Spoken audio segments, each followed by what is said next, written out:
पीछे से कुछ लड़के थे, 10-12 का ग्रुप था एंड वो जोर से चिल्लाए, अरे ये मोटी तो आज बेंच तोड़ देगी, अब तो अर्थक्वेक आएगा। साल खत्म होते होते एक चीज रियलाइज करी दैट रोज रोज क्लास में जाके बैठ के गप्पे मार के दोस्तों के साथ कुछ स्किल्स ना इम्प्रूव नहीं हो रहे थे। आज मैं अगर बाकी लोग जैसे कि अपने स्टूडेंट्स जब भी मेरे को बताते हैं तो मैं ये देखती हूँ कि काफी लोग यही मिस्टेक करते जा रहे हैं एंड इसी के साथ मैं आपको 5 ऐसे टिप्स दूंगी जो मैंने अपनी लाइफ में फॉलो करे।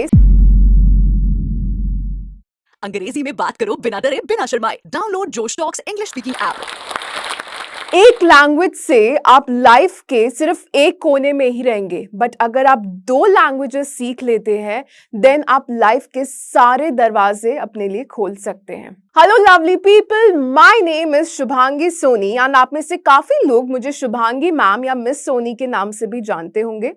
तो चलिए आज मैं आपको अपनी लाइफ के कुछ ऐसे किस्सों से रूबरू करवाती हूँ जिसे शायद ही कोई जानता होगा। मैं आपको आज ये बताऊंगी दैट कैसे बिना किसी इंग्लिश स्पीकिंग एनवायरनमेंट के I became an English language and communication trainer. जब मैं 7-8 साल की थी मेरे को एक हैबिट हो गई थी दैट जब भी मुझे घर में कोई कमरा खाली दिखता था मैं वहां पर जाती थी, उसको बंद करती थी, मम्मा का दुपट्टा उसको साड़ी स्टाइल में ड्रेप करके खुद को एक इंग्लिश टीचर मान बैठती थी एंड फिर मैं कुछ इमेजिनरी स्टूडेंट्स को पढ़ाने लग जाती थी। अब यहाँ से मैंने अपने लिए एक स्पीकिंग एनवायरनमेंट क्रिएट करा बिकॉज आप लोगों की तरह भी मुझे कभी घर में इंग्लिश स्पीकिंग एनवायरनमेंट नहीं मिला।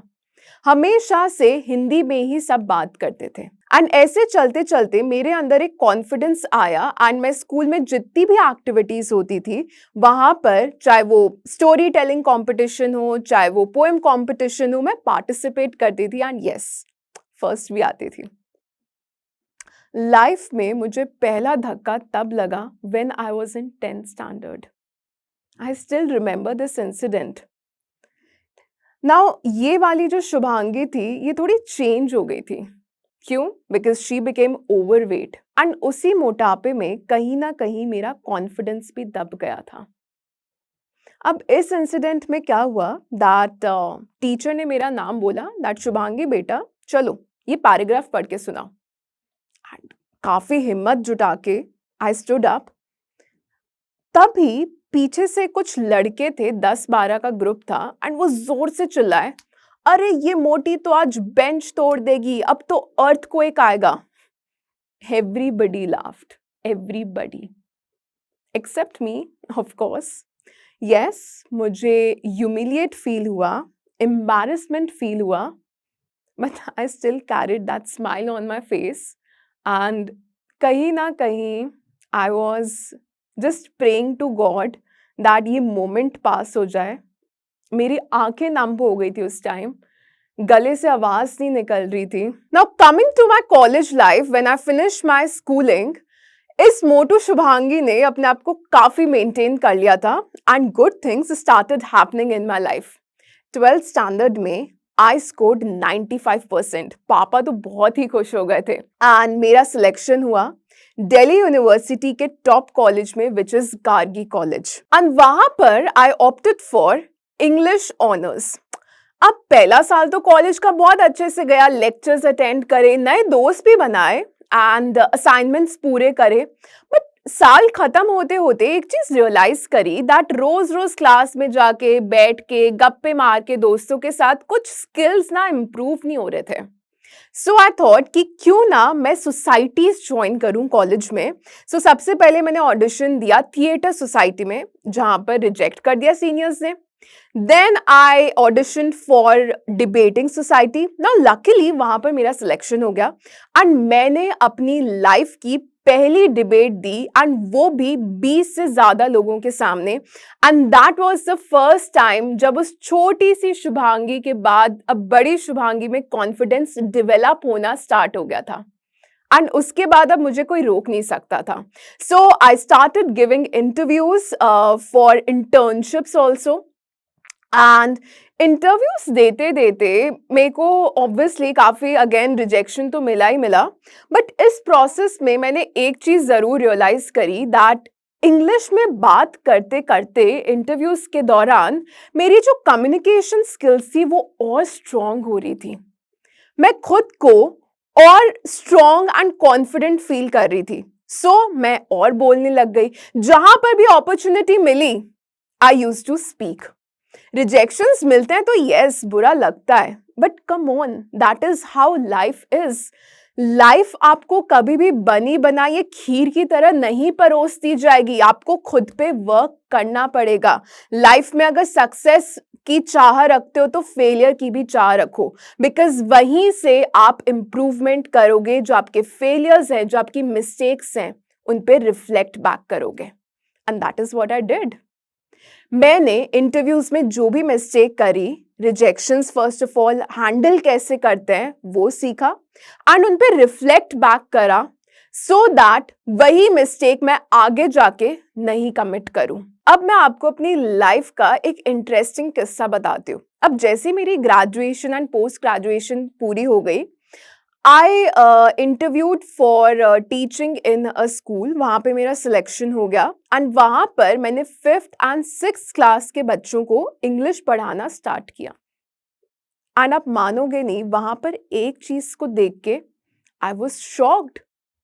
मैंने वहाँ पर देखा कि बच्चे बचपन से ही इंग्लिश सीखते वक्त बहुत बड़ा झोल कर रहे हैं। ना कि सिर्फ बच्चे, आज मैं अगर बाकी लोग जैसे कि अपने स्टूडेंट्स जब भी मेरे को बताते हैं तो मैं ये देखती हूँ कि काफ़ी लोग यही मिस्टेक करते जा रहे हैं, and that is Hindi sentence से इंग्लिश सेंटेंस को ट्रांसलेट करना। एंड अगर आप ये चीज़ करते हो then please stop. English already हमारे लिए एक फॉरेन लैंग्वेज है, उसको और कंफ्यूजिंग मत बनाओ। अपने लिए कुआं खोदना बंद कर दो। हिंदी में जब हम सेंटेंस बनाते हैं कोई भी, उसका सेंटेंस स्ट्रक्चर होता है सब्जेक्ट, ऑब्जेक्ट एंड वर्ब, और इंग्लिश में होता है सब्जेक्ट, वर्ब एंड ऑब्जेक्ट। अगर मैंने आपको एक सेंटेंस बोला दैट मैं अंग्रेजी बोलती हूं, यहां पे मैं आपका सब्जेक्ट है, अंग्रेजी आपका ऑब्जेक्ट है, बोलना एक क्रिया है, एक एक्शन है। बट जब हम इंग्लिश में बोलते हैं तो क्या हम ये बोलते हैं that I English speak? No right, उसमें पहले आपका वर्ब आता है, आई स्पीक इंग्लिश। एंड इसी वजह से काफी जो बेसिक लर्नर्स होते हैं, जो न्यू लर्नर्स होते हैं, उनको इंग्लिश एक कंफ्यूजिंग लैंग्वेज लगती है। कोई शक नहीं है, अगर आपको कोई वर्ड समझने में दिक्कत हो रही है तो आप उसको हिंदी में देखिए, समझिए एंड देन इंग्लिश में उसको अप्लाई करिए। But Hindi to English sentence को ट्रांसलेट करना बंद कर दो। एंड इसी के साथ मैं आपको 5 ऐसे टिप्स दूंगी जो मैंने अपनी लाइफ में फॉलो करे so that I can reach at this platform. And believe me, अगर आपने इन 5 टिप्स को फॉलो करा एंड अमृत समझ के पी लिया ना, आपकी इंग्लिश नेक्स्ट लेवल एंड आपका कॉन्फिडेंस नेक्स्ट लेवल पे रीच करेगा। Number 1, be ready to commit mistakes and learn from them। Now, इसी के साथ मैं आपको एक बात बोलती हूँ, अपने जहन में ना इस बात को फिट कर लो दैट इंग्लिश हमारी मदर टंग नहीं है। इंग्लिश एक फॉरेन लैंग्वेज है जिसे हम यूज करते हैं अपनी लाइफ में आगे बढ़ने के लिए। एक स्किल है ये। तो यस, कोई भी स्किल को डेवलप करने में टाइम लगता है। आप गिरते हो, आप उठते हो। तो इंग्लिश को भी वैसे ही समझो ना। क्यों डरते हो मिस्टेक्स करने से? क्यों डर लगता है? मिस्टेक्स करो, उनसे लर्न करो, घबराओ मत। एंड एक और चीज, अगर मिस्टेक्स करते हो, सीखते जा रहे हो, कभी भी ना इमीडिएट रिजल्ट्स मत एक्सपेक्ट करो कि यार मैं तो 1 महीने से बोल रहा हूँ, फेल भी हुआ मैम, पर फिर भी नहीं बोल पा रहा हूँ। ठीक है, कोई नहीं, चलते रहो। हम जिम जाते हैं अगर वेट लूज करने, तो हम क्या ये सोच लेते हैं कि 1 महीने में मैं दुबला पतला हो जाऊं, एब्स आ जाए, मसल्स आ जाए? नहीं ना, हम वर्क करते हैं, अपनी लाइफस्टाइल में चेंजेस लेके आते हैं, तभी तो वो चीज शो करती है, राइट? तो इंग्लिश स्पीकिंग भी एक स्किल है। आपको अपनी लाइफस्टाइल में चेंजेस करने पड़ेंगे, रोज अपना इनपुट डालना पड़ेगा, प्रैक्टिस करना पड़ेगा, बोलना पड़ेगा, मिस्टेक्स भी करनी पड़ेंगी, then only you will learn it. Number 2, learn and apply, कि अगर आप कोई भी चीज को लर्न करते हो उसको अप्लाई भी करो। अगर आप कोई नया वर्ड सीख रहे हो, जब तक आप उसको अपने डे टू डे कम्युनिकेशन में अप्लाई नहीं करोगे, how will you learn that word? फिर आप बोलोगे दैट मैम हमारे को ना बोलते वक्त वो वर्ड नहीं आता है, क्लिक नहीं होता है। कैसे क्लिक होगा अगर आप अप्लाई नहीं कर रहे हो? तो मैम मैं ना हैज हैव में कंफ्यूज हो जाता हूं। तो अप्लाई करके देखो ना कि has have day to day communication में कैसे यूज करना है।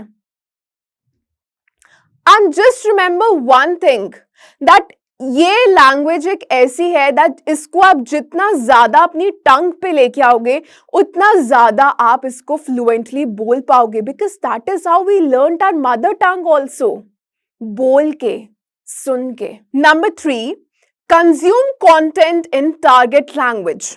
अब जैसे एक चुंबक होता है वो दूसरे चुंबक को अट्रैक्ट करता है, सिमिलरली आपको भी अगर अपनी इंग्लिश स्पीकिंग स्किल्स इंप्रूव करनी है, देन आपको अपने आसपास वाला जो एनवायरनमेंट है वो वैसा ही रखना पड़ेगा। अगर आप इंडिया में रहते हो देन भूल जाओ कि आपके घर में कोई इंग्लिश बोलेगा, नहीं मिलेगा आपको इंग्लिश स्पीकिंग एनवायरनमेंट, तो खुद बनाओ ना उसको। सो अगर आपको क्रिकेट मैच देखना पसंद है, then instead of watching that cricket match in Hindi, क्यों ना हम उस मैच को इंग्लिश वाली कमेंट्री में सुने? क्यों ना हम और भी कमेंटेटर्स जैसे कि हर्षा भोगले, वो कितनी अच्छी अंग्रेजी बोलते हैं, उनको सुने? अगर आपको कुकिंग करने का शौक है, so instead of typing paneer butter masala recipe in Hindi, क्यों ना हम उसको थोड़ा सा चेंज कर दे, paneer butter masala in English. ऐसा करने से जब आप उस लैंग्वेज को, उस वीडियो या ऑडियो को सुनोगे, आपको सेंटेंस स्ट्रक्चर पता चलेगा, आपको नए वर्ड्स पता चलेंगे, आपको ये पता चलेगा कि उस वर्ड को सही तरीके से प्रोनाउंस कैसे करते हैं। एंड सिर्फ देखकर छोड़ नहीं देना है, उसको अप्लाई भी करो ना।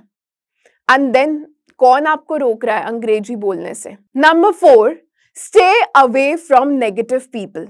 नाउ इंडियन सोसाइटीज में क्या होता है ना, दैट लोगों को बड़ा मजा आता है आपकी टांग खींचने का, तो ऐसे लोगों से आपको दूर रहना है। काफी लोग मिलेंगे आपको इस जर्नी में जो आपको बोलेंगे यार इंग्लिश तो टफ लैंग्वेज है, छोड़ देना इसको, अपनी मदर टंग ही बढ़िया, चिल मार। या ऐसे भी बोल देंगे अरे अंग्रेज आ गए, अपनी औलाद छोड़ गए, बस बड़ा अंग्रेज बनता है। ये लोग होते हैं ड्रीम स्टीलर्स, जो आपको सिर्फ डिस्करेज करेंगे, कभी लाइफ में आगे बढ़ने नहीं देंगे। ऐसे लोगों से 2 गज दूरी। And last but not the least, that एक हैबिट बना लो खुद को रिकॉर्ड करने की। अब इंस्टाग्राम फेसबुक चलाने से तो अच्छा यही है ना कि हम अपनी इंप्रूवमेंट पे फोकस करें। सो डेली मेक 1 मिनट और 2 मिनट वीडियो। कोई भी एक आसान सा टॉपिक सिलेक्ट कर लो, it can be as easy as your daily routine also. So जब आप सुबह उठते हो, आप अपनी टू डू लिस्ट लिखने से बजाय क्यों ना वीडियो बना लो। जब आपका डे पूरा एंड हो जाता है, then sit with yourself and again record for 1 minute और 2 मिनट। बताओ उस कैमरे को कि आपने क्या क्या करा। सो इससे क्या होगा, आप वीडियो जब रिकॉर्ड कर लोगे, अब आपको यहाँ पर एक स्टेप और फॉलो करना है, and that is see your sentence structure. अपना बॉडी लैंग्वेज देखो, क्योंकि काफी लोग क्या करते हैं दैट बोलते वक्त ऐसे ऐसे ऐसे से हिलने लग जाते हैं। You don't have to do that. Third point, अपने फिलर वर्ड्स नोटिस करो। जब हम बोलते हैं ये होते हैं हमारे फिलर वर्ड्स, एंड ये सुनने में किसको अच्छे लगते हैं? किसी को नहीं अच्छे लगते ना। एंड फोर्थ थिंग, आप ये भी नोटिस करो आपका मदर टंग इन्फ्लुएंस। नाउ कई बार जब हम बात करते हैं, कुछ ऐसे वर्ड्स होते हैं जो कि हम सही से प्रोनाउंस नहीं करते हैं। जैसे मेरे काफी लर्नर्स हैं, वो स्कूल को स्कूल बोलते हैं, but that is not their mistake, ये होता है मदर टंग इन्फ्लुएंस। सो इस पे भी आपको वर्क करना पड़ेगा। इसके लिए आप कुछ टंग ट्विस्टर्स प्रैक्टिस कर सकते हो। अगर आपको लग रहा है दैट मैम वीडियो बनाना तो बहुत ही टफ टास्क है, कौन वीडियो बनाए, कौन उसके सामने बैठे, इट्स ओके, मत बनाओ। ऑडियो रिकॉर्ड कर लो, वो तो आप बेड पे बैठे-बैठे भी कर सकते हो ना। But at least take some step to improve yourself and slowly and gradually फिर आपको कोई नहीं रोक पाएगा फ्लुएंटली इंग्लिश बोलने से। क्योंकि आप जोश टॉक्स देख रहे हैं तो जाहिर सी बात है कि आप अपनी जिंदगी में कुछ बड़ा करना चाहते हैं और वो सारे स्किल्स सीखना चाहते हैं जिनसे आप अपने सपने पूरे कर सकें। और आपके इन्हीं सपनों को पूरा करने में मदद करता है जोश टॉक्स का इंग्लिश स्पीकिंग ऐप, जिसमें हम आपकी मदद करते हैं उन सारे स्किल्स को सीखने में जिनसे आप बाकियों से आगे बढ़ सकते हैं। चाहे इंग्लिश बोलने में कॉन्फिडेंस और फ्लुएंसी की कमी हो या पर्सनालिटी डेवलप करने में परेशानी हो रही है, इस सब के लिए आपको वन स्टॉप सॉल्यूशन हम देना चाहते हैं और इसका नाम है जोश टॉक्स इंग्लिश स्पीकिंग ऐप। तो इंतजार किस बात का है? आज ही डाउनलोड कीजिए जोश टॉक्स इंग्लिश स्पीकिंग ऐप और अपनी सक्सेस की तरफ एक नया कदम बढ़ाइए। Click the link now.